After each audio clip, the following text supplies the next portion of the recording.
Alors bonjour les jeunes, et quand je dis les jeunes, je m'adresse à ceux qui sont entre 15 et 30 ans par exemple. Vous avez un véritable trésor qui est la jeunesse et la santé. C'est un don de Dieu que vous avez, ne l'oubliez pas. Vous savez que la jeunesse dans la Bible a une très grande importance parce que Dieu s'est souvent révélé à des hommes avant même leur naissance. Par exemple, le prophète Isaïe était choisi par Dieu avant même qu'il vienne au monde. Le prophète Jérémie, la même chose.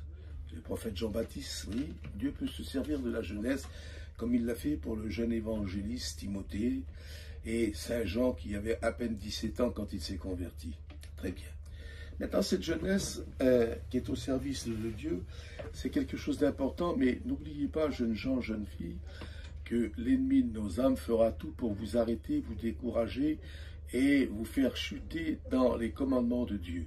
Parce que lui aussi s'intéresse à la jeunesse, parce que la jeunesse, c'est l'avenir du monde.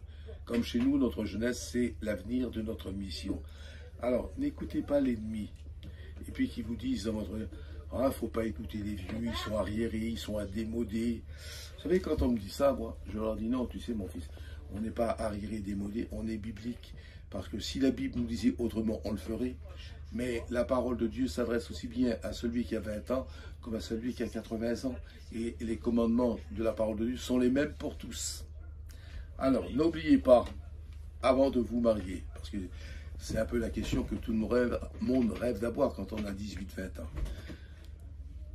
Préparez bien votre mariage. On ne se marie pas avec n'importe qui, parce qu'un mariage doit durer toute une vie. Un chrétien, une chrétienne ne se marie pas à l'essai. Et on se dit, si ça ne va pas, chacun va de son côté. En tant qu'enfant de Dieu, on n'a pas le droit de faire ça, parce qu'on vit à ce moment-là en contraire à l'écriture sainte et on peut perdre son salut. Alors, soyez bien conscients de mettre à vous, jeunes gens, la fille sur votre chemin, une chrétienne avant tout, fidèle, et pour la fille, que le mari soit également chrétien et fidèle. Et puis, vous avez derrière vous tous les vieux de la mission qui prient pour que votre ménage soit une bénédiction.